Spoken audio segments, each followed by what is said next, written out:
Livro dos Monstros, episódio de hoje, Ressurgido, Roca e Estrangulador. Regras do D&D 5e. Uma produção RPG Next. Começando com o Ressurgido, ou em inglês Revenant, há uma ilustração no Livro dos Monstros que apresenta um humano, ou pelo menos tem a aparência de um humano, morto-vivo ou até como se fosse um vampiro. A pele dele tá meio acinzentada, os olhos estão meio esbranquiçados, ele tem uma corda no pescoço de enforcamento que foi arrebentada. Tem alguns cortes na roupa. Claramente ele está vivo, entre aspas, e está atacando uma outra criatura que parece ser um elfo, porque ele está com a mão no pescoço dessa pessoa, desse elfo que tem a orelha pontuda, que está de lado tentando respirar, tentando sobreviver. E o curioso é a diferença entre as roupas. Esse elfo parece ser um nobre, tem umas roupas mais bonitas, tem umas joias, e o Revenant ressurgido parece alguém que voltou dos mortos para poder atacar.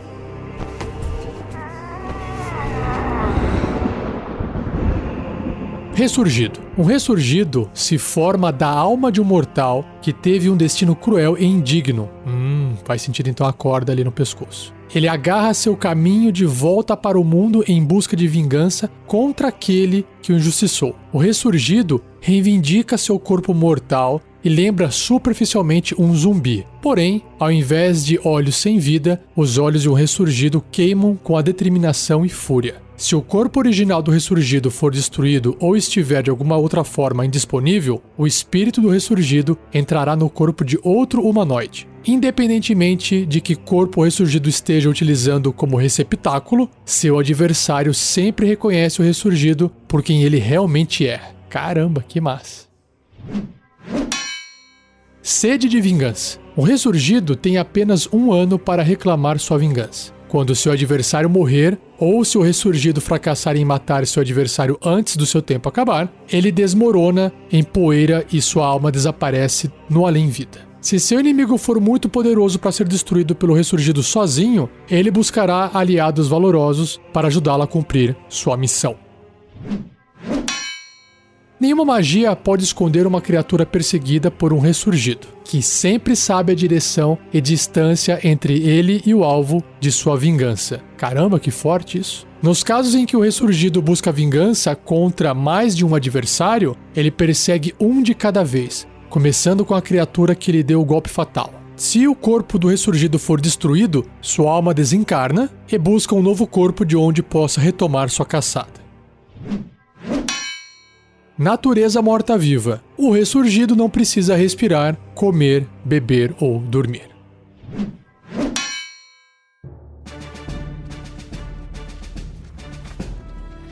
Bloco de estatísticas do ressurgido. Ele é um morto-vivo médio e com a tendência ou alinhamento neutro. Ou seja, te dá a liberdade de usar o ressurgido da forma que for mais conveniente em termos de atitudes comportamentais. Classe armadura 13, uma armadura de couro. Pontos de vida 136, caramba, altíssimo. Deslocamento 9 metros ou 30 pés. Em atributos físicos e mentais, ele tem força 18, bem forte, destreza 14, também bem ágil, constituição 18, caramba, inteligência 13, acima da média, sabedoria 16, bem acima da média, e carisma 18, caramba. E aí ele tem bônus nos testes de resistência de força mais 7, constituição mais 7, sabedoria mais 6 e carisma mais 7. Resistências a dano necrótico e psíquico, ele é um morto-vivo, né? E também tem imunidade a dano de veneno e as condições de amedrontado. Nossa, não pode ser amedrontado. Atordoado. Caramba, não pode ser stunado. Enfeitiçado, envenenado, exausto e paralisado. Muito forte. Sentidos, ele tem visão no escuro de 18 metros, que são 60 pés, e uma percepção passiva de 13. Idiomas, os idiomas que conhecia em vida, e seu nível de desafio é 6, ou 2.300 pontos de experiência. Um ótimo número para pegar aventureiros ali de início de aventuras longas. Em traços, ele tem imunidade à expulsão. O ressurgido é imune a efeitos que expulsem mortos-vivos, ou seja, os clérigos, por exemplo, não podem fazer nada em relação ao seu canalizar divindade. Outro traço é o rastreador vingativo. O ressurgido sabe a distância e a direção de qualquer criatura contra quem busque vingança, mesmo se a criatura e o ressurgido estiverem em planos de existência diferentes. Se a criatura que está sendo rastreada pelo ressurgido morrer, o ressurgido saberá. Muito bom.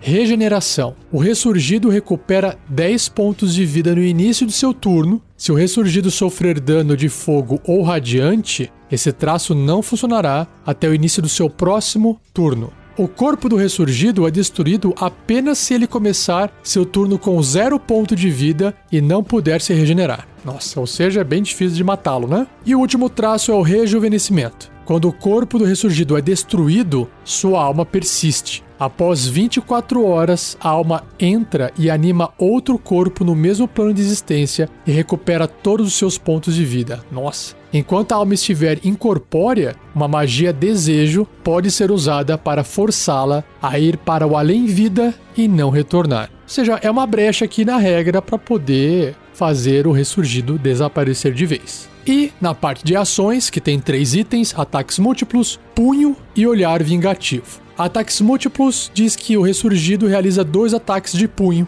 Isso se ele não tiver nenhuma arma, né? O punho é um ataque corpo a corpo com arma, mais 7 para atingir. O alcance 1,5 m ou 5 pés adjacente, um alvo. Se acertar 11 ou 2d6 mais 4 de dano de contusão. Se o alvo for uma criatura contra quem o ressurgido jurou vingança, o alvo sofre 14 ou 4d6 de dano de contusão extra. Nossa, como se fosse um sneak attack do ladino, um ataque furtivo. Ao invés de causar dano, o ressurgido pode agarrar o alvo com uma dificuldade de 14 para escapar, considerando que o alvo seja grande ou menor. Isso representa aquela ilustração que eu descrevi no começo do episódio. Já que eu falei que o punho é uma ação e citei que, se ele tivesse uma arma, faria todo sentido ele usar arma, porque afinal de contas ele é um humanoide, tem exatamente um box de texto, uma caixinha de texto aqui, que adiciona uma variação à regra do ressurgido que se chama Ressurgidos com Armas e Magias, o que faz bastante sentido. Os ressurgidos que eram conjuradores antes de morrerem podem conservar alguma ou toda a sua capacidade de conjuração. Similarmente, ressurgidos que usavam armaduras e empunhavam armas em vida podem continuar a fazê-lo. Faz todo sentido. E a última ação, olhar vingativo. O ressurgido afeta uma criatura que ele possa ver a até 9 metros dele, 30 pés, e contra quem tenha jurado vingança. O alvo deve realizar um teste de resistência de sabedoria com dificuldade 15. Se fracassar, o alvo fica paralisado até o ressurgido causar dano a ele, ou até o final do próximo turno do ressurgido. Quando a paralisia acabar, o alvo fica amedrontado por 1 minuto. O alvo amedrontado pode repetir o teste de resistência no final de cada um dos turnos dele, com desvantagem se ele puder ver o ressurgido, terminando a condição amedrontado sobre si com um sucesso. Caramba, fantástico! Não conhecia o ressurgido, muito legal.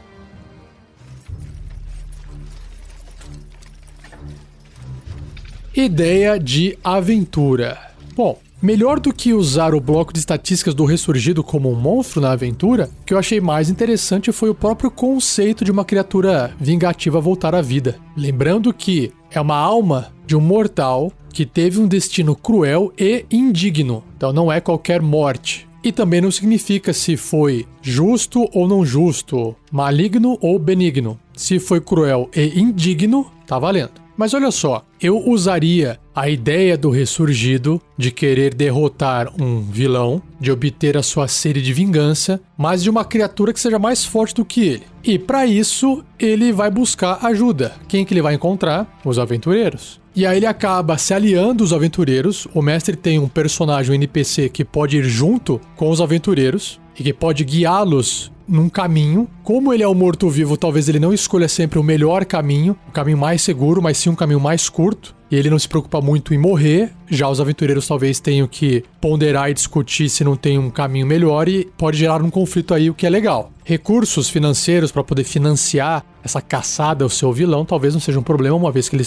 é morto e não se preocupa muito com as coisas, ele não cansa, não respira, não come. Imagino eu que seja mais fácil para um ressurgido insistir até conseguir o que ele precisa para poder obter suporte e auxílio. E aí desenvolver esse personagem no decorrer de uma aventura que inclusive pode ser uma one shot, já que o Revenant, o Ressurgido, sabe o local e a posição do seu alvo, fica fácil de tornar a aventura mais linear. E ela pode acabar se tornando um trilho cheio de desafios, o que acaba funcionando muito bem para aventuras one shot ou aventuras bem curtinhas, onde os personagens não podem ficar divagando muito por aí por causa do tempo. E nesse trajeto, dá pra desenvolver um diálogo, talvez ele seja fechado, talvez o ódio que ele tenha não permita ele conversar sobre aquilo, mas pode ser que ele também encontre uma redenção, pode ser que ele descubra que o destino cruel e indigno que ele teve, na verdade, não foi por causa daquele alvo que ele desejava matar, e ele descobre uma outra informação, e aí tem um plot twist narrativo, e quando na verdade o alvo talvez fosse outra coisa, ou até mesmo ele foi o culpado das coisas que aconteceram com ele, e ele precisava ser abatido por algum motivo que ele mesmo desconhecia. E aí pode ser que ele, no final, tire a própria vida e ele descubra que ele era quem deveria realmente estar morto. E aí o espírito dele fica em paz e desaparece. Então, dá pra criar uma história muito legal, só com a presença desse NPC, sem precisar combatê-lo diretamente. Esse conceito achei muito massa. Se você tiver também uma ideia de usar o Ressurgido como um personagem em uma aventura e quiser compartilhar a sua ideia, você sabe que pode acessar o fórum do RPG Next lá no topo do site do rpgnext.com.br ou comentar no post de onde esse episódio foi publicado.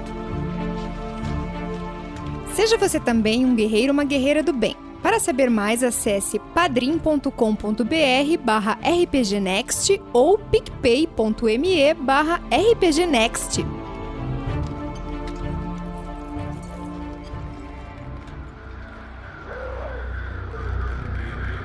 Próximo monstro é a Roca, ou o Roca. Em inglês é Rock, R-O-C. E a ilustração lembra bastante uma águia um pouco diferente. Então imagina a águia, só que ao invés de ter aquela carinha branca e preta, é vermelho e azulado. O bico é mais comprido, tem uma testa um pouco menor. A ilustração da criatura mostra ela voando com as asas abertas. Suas duas patas com garras estão apontadas para frente, como se fosse atacar. E, por fim, o que chama mais atenção de diferente é que ela tem um rabo avermelhado, cheio de penas, mas essas penas não estão retinhas, elas estão meio pro lado, assim, meio espetadas, o que traz uma aparência bem diferente para a ave, se é que é uma ave.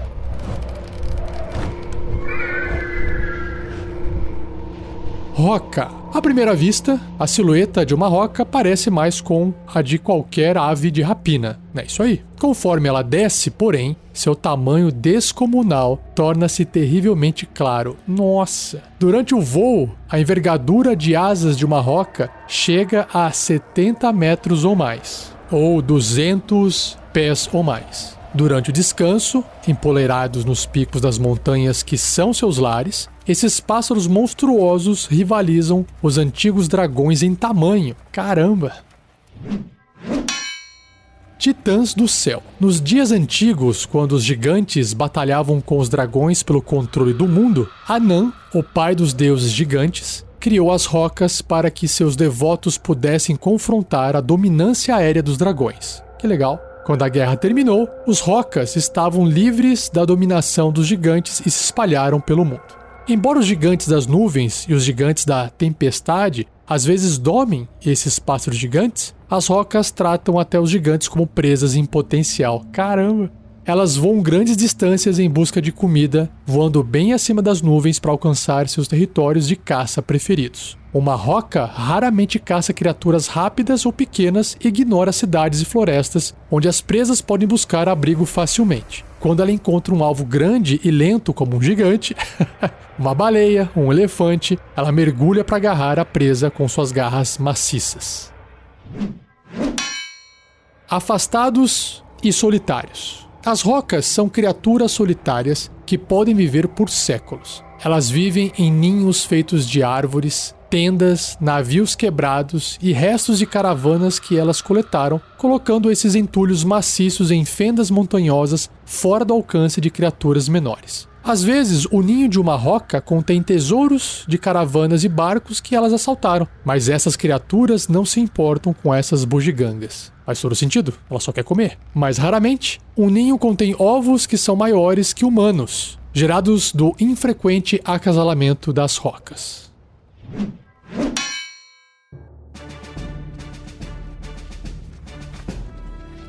Bloco de estatísticas da roca. Ela é uma monstruosidade imensa. Ela é Gargantuan, que é o maior tamanho das criaturas no livro dos monstros. Ela vai ocupar ali, num tabuleiro, no mínimo 4x4 quadradinhos. Um gigante ocupa 3x3, só para você ter uma noção. Então ela realmente chega a ter o tamanho de dragões anciões, ou até maiores. Que bacana. E o seu alinhamento, sua tendência é imparcial, ou unaligned. Bom, ela tem a sua classe de armadura que é 15, uma armadura natural. Pontos de vida 248, caramba, maciça ela, hein? Deslocamento 6 metros se tiver no chão, 20 pés, pouquinho. Mas voando, aí sim, 36 metros, ou 120 pés. Em atributos físicos e mentais, a força dela tá quase no final, que é número 30, é 28, muito forte. Sua destreza é 10, sua constituição é 20, bem alta. A destreza é na média, né? 10 é igual a um ser humano. Inteligência 3, inteligência de um animal, apesar dela ser uma monstruosidade, porque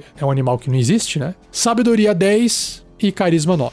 Ela tem bônus de resistência em destreza, que é mais 4, constituição mais 9, bem alto. Sabedoria mais 4 e carisma mais 3. Ela também tem um bônus nas perícias de percepção mais 4, em sentidos apenas da sua percepção passiva de 14, não tem nenhum tipo de visão diferente. Também não tem nenhum tipo de idioma associado a ela, e seu nível de desafio é 11, uau, ou 7.200 pontos de experiência. Então, apesar de ter tamanhos de dragões, claramente ela é bem mais fraca do que um dragão. Ela tem um traço que se chama visão aguçada. O Roca, ou a Roca, tem vantagem em testes de sabedoria, percepção relacionados à visão, né? Porque é uma ave de rapina. Em ações, ela tem ataques múltiplos, bicada e garras. Ataques múltiplos permite que ela faça 2 ataques, um com a sua bicada e um com as garras. Bicada e garra são 2 ataques corpo a corpo com arma, mais 13 para atingir. A bicada vai um pouco mais longe do que a garra, 4,5 metros, ou seja, 3 quadradinhos, 15 pés. A garra são 3 metros, 2 quadradinhos, 10 pés. E os dois apenas contra um alvo só. Se a bicada acertar, 27 ou 4d8 mais 9 de dano perfurante. Se a garra acertar, 23, um dano menor, 4d6 mais 9 de dano cortante. Só que tem um detalhe, apesar do dano ser menor,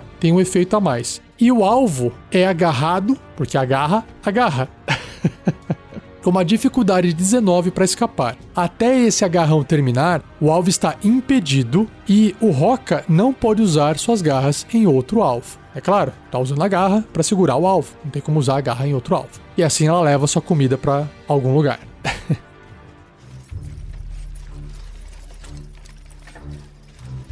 Ideia de aventura.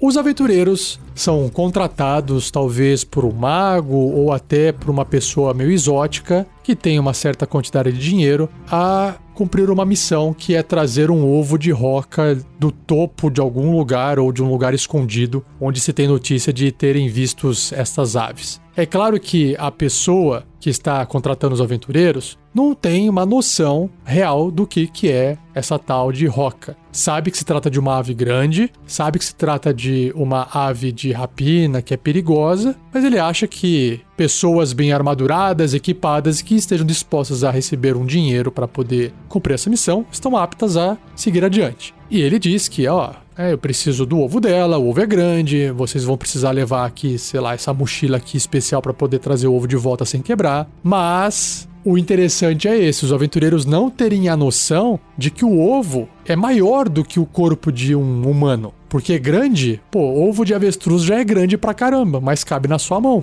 E aí eu acho que criar essa diferença vai trazer aquele impacto do tipo, ó, de longe, vocês então chegam próximo e vocês veem lá que tem uma ave em cima do topo de uma montanha e pode ser que não dá pra ter uma noção do tamanho. Claro que se ela tiver talvez do lado de um navio, você vai perceber que o negócio é gigante, que a ave é muito grande, mas se ela tiver talvez no topo de uma colina ou próximo a uma montanha, fica mais difícil se você não tiver pontos de referência por perto para você poder comparar o tamanho daquela ave. Talvez árvores, enfim, talvez um teste de percepção para poder falar assim, olha, essa ave é maior do que vocês estavam imaginando. E só o fato de chegar próximo e enxergar a ave, com certeza a ave já vai ter uma visão bem melhor de quem já tá chegando. Imagina, se você que é um humano já enxergou a ave, imagina ela, já te enxergou bem antes disso, né? E aí você pode apresentar essa criatura, essa roca, dessa forma. E, é claro, ela talvez não seja uma ameaça aos aventureiros por se tratar de criaturas pequenas do qual ela não se interessa. Mas aí que tá, são os aventureiros que vão incomodar essa criatura e vão chegar lá para poder tentar fazer alguma coisa. E ela só vai se defender. Ela tem um alinhamento imparcial. E aí pode ter um cenário onde os aventureiros têm que se esconder, ela tenta pegar, não consegue, ela vai destruindo o cenário, e aí tira a cobertura que eles têm. Como ela tem 248 pontos de vida, caramba, dá pra fazer um monte de coisa, até abater essa ave, e não precisa ter uma só, pode ter mais de uma. E os aventureiros também não precisam estar em níveis tão altos. Eu já arriscaria colocar ali nível 5, a nível 4, nível 6, já daria um bom desafio. Show de bola!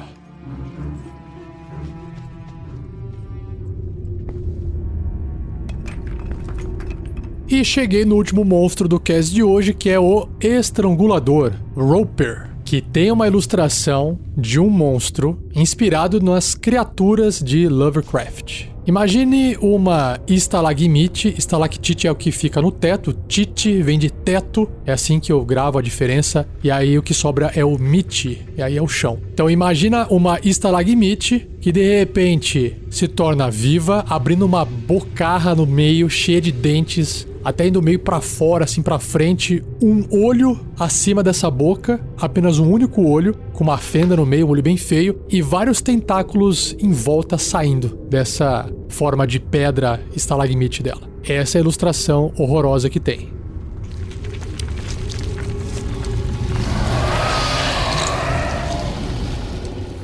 E o texto descreve o seguinte: Estrangulador. Vivendo em cavernas e grutas por todo o subterrâneo, estranguladores vorazes devoram tudo o que eles conseguem pegar e agarrar. Um estrangulador come qualquer criatura, desde bestas do subterrâneo até aventureiros e seus equipamentos. Um estrangulador tem a aparência de uma estalagmite ou estalactite, pode ser de ponta cabeça também, o que muitas vezes permite que eles ataquem de surpresa. A criatura pode se mover lentamente, usando centenas de cílios grudentos sob sua base. Nossa! Ele escala muros de cavernas e as rochas no teto, encontrando a melhor posição de onde atacar.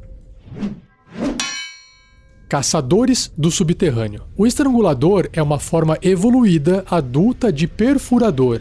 Tem uma aparência parecida mesmo, que partilha da aparência de rocha e táticas de caça. Um estrangulador pode permanecer parado por horas, fechando o seu único olho para se parecer com nada mais que uma formação rochosa mundana. As criaturas que se aproximarem muito serão surpreendidas quando esse olho se abrir e gavinhas pegajosas se lançarem para agarrá-las, que são os tentáculos. O estrangulador, então, faz terríveis sons guturais enquanto se enrola em suas vítimas relutantes, trazendo-as para perto para a mordida fatal de seus dentes pétreos. Um estrangulador pode digerir qualquer coisa que ele coma, exceto platina, gemas e itens mágicos, os quais podem às vezes ser recuperados da garganta da criatura após sua morte. Que conveniente. Os sucos gástricos de um estrangulador também são valiosos, tendo um alto valor para os alquimistas que os utilizam como solventes.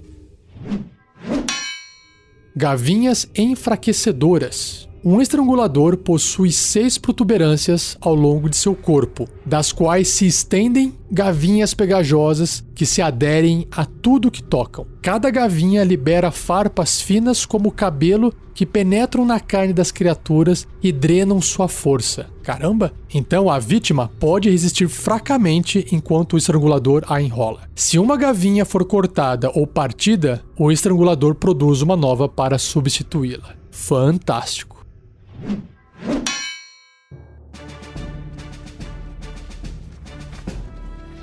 Estrangulador é uma monstruosidade grande, então mais ou menos o tamanho de um ogro, com uma tendência neutra e má. Sua classe armadura é 20, uma armadura natural, caramba, bem alta. Claro, né? Quase feito de pedra. Pontos de vida 93, bons pontos de vida. E seu deslocamento no chão com seus cílios e na parede, que também é uma habilidade de movimento que ele tem, são de 3 metros, 10 pés. Então é bem devagarinho. Não tão devagar assim, mas o suficiente para poder escapar correndo se precisar. Nos atributos ele tem força 18, bem forte, destreza 18, abaixo da média, constituição 17, bem alta, inteligência 7. Olha só, achei que ele fosse menos inteligente. Tem uma boa inteligência para uma criatura com esse aspecto, essa aparência, por ser uma monstruosidade. Sabedoria 16, bem alta, e carisma 6. Ele tem bônus nas perícias de furtividade mais 5 e percepção mais 6. Em sentidos, ele tem visão no escuro de 18 metros ou 60 pés e percepção passiva de 16. Não tem nenhum idioma e seu nível de desafio é 5 ou 1.800 pontos de experiência. Nos traços ele tem 3 tipos: aparência falsa, gavinhas aderentes e escalada aracnídea. Aparência falsa, como o próprio nome diz, enquanto o estrangulador se mantiver imóvel, ele é indistinguível de uma formação de caverna comum, como uma estalagmite ou estalactite. Gavinhas aderentes é o traço onde permite o estrangulador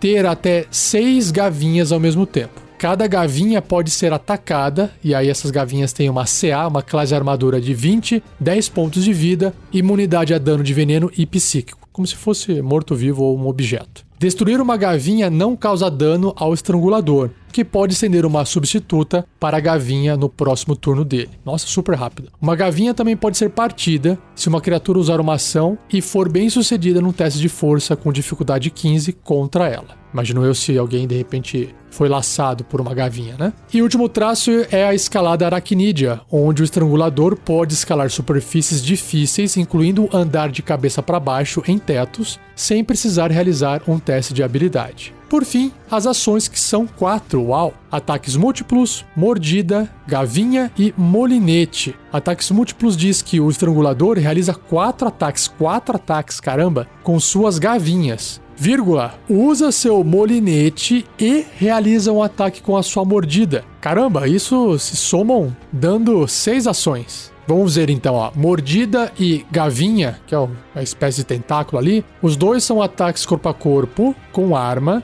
mais 7 para atingir. A diferença vai ser o alcance. A mordida é adjacente, né, um alvo que esteja até 1,5 metro de distância. Já a gavinha tem um alcance de 15 metros. Caramba, 10 vezes mais distante do que a mordida. São 50 pés. Só que apenas uma criatura. Se a mordida acertar, causa 22 ou 4d8 mais 4 de dano perfurante. Um bom dano aqui, hein? Se a gavinha acertar, o alvo é agarrado, tem uma CD, uma dificuldade de 15 para poder escapar. Enquanto esse agarrão durar, o alvo está impedido e tem desvantagem em testes de força e testes de resistência de força, e o estrangulador não pode usar a mesma gavinha em outro alvo. Mas como ele tem 6 gavinhas, ele pode agarrar 6 criaturas. E é difícil de escapar, porque a pessoa tem desvantagem, né, nos testes para poder escapar. Por fim, a ação molinete. O estrangulador puxa cada criatura agarrada por ele 7,5 metros em sua direção. Ou seja, metade do alcance máximo da gavinha, 25 pés. Então dá para imaginar, né? Como a criatura tem uma velocidade muito baixa,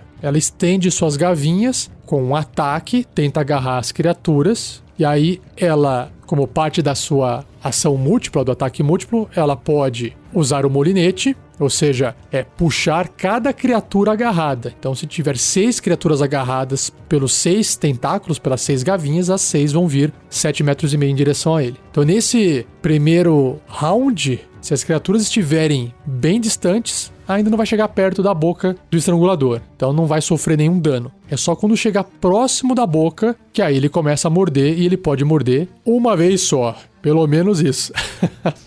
Que criatura fantástica. Feia, mas muito interessante.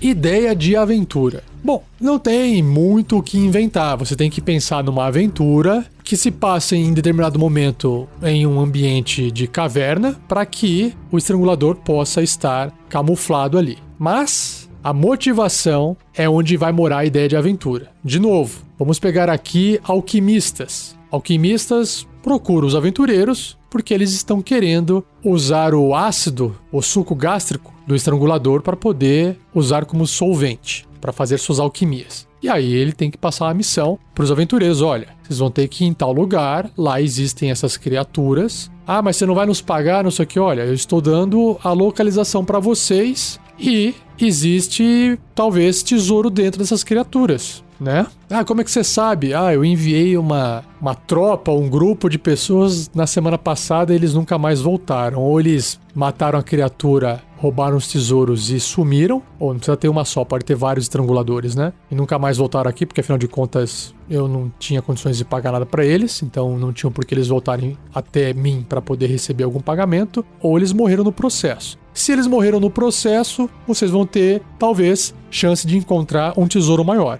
Tudo que eu peço é que vocês tragam os solventes para mim. Temos um acordo? Vou então apontar aqui no mapa a localização de uma caverna que existem essas criaturas. Essa pode ser a ideia inicial de aventura. Pode ter muito mais coisas por trás. O alquimista pode estar mentindo, tem que tomar cuidado um pouco com a mentira, porque às vezes ele não consegue fazer um bom teste de enganação e tem um personagem que detecta com facilidade, através da intuição, mentiras ou comportamentos estranhos. Claro que fazer um teste de intuição não é a mesma coisa que ter um detector de mentiras, mas é que alguma coisa está estranha, que está incompleta a informação, talvez. Tem alguma coisa de errado na fala da pessoa. A intuição é isso. Tem algo de errado. Não significa que, está mentindo, né? Mas pode ter algo por trás. Será que chegando na caverna os estranguladores estão lá? Será que eles todos estão mortos? Ou será que não tem como identificá-los? Imagina o terror que é. Será que tem um outro grupo de outras coisas tentando fazer a mesma coisa que eles e gerar um conflito lá dentro?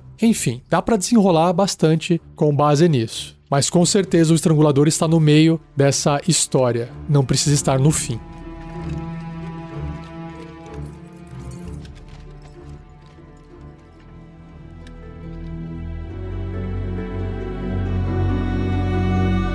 E assim eu encerro mais um episódio do Regras do D&D 5e. Espero que você tenha gostado. Não se esqueça de compartilhar, que é muito importante, não custa nada. Compartilhe com quem você acha que vai gostar. Agradeça ao Gleico Vieira Pereira, o editor desse episódio. E não se esqueça que o RPG Next tem um feed para todos dominar, que é o feed do RPG Next Podcast. Se você ouve aí no seu agregador predileto, pesquise por RPG Next Podcast, que você vai ter acesso a todos os podcasts nossos, incluindo esse que você já ouve, Regras do D&D 5e, tem Regras do GURPS 4e, tem Tarrasque na Bota, tem A Forja, tem Contos Narrados, tá bom? E não perca o próximo episódio, onde irei apresentar a vocês os monstros da Ferrugem, famosos monstros Rust Monsters, e um outro chamado Sahuagin. É isso, beleza? Muito obrigado, um abraço e até o próximo episódio.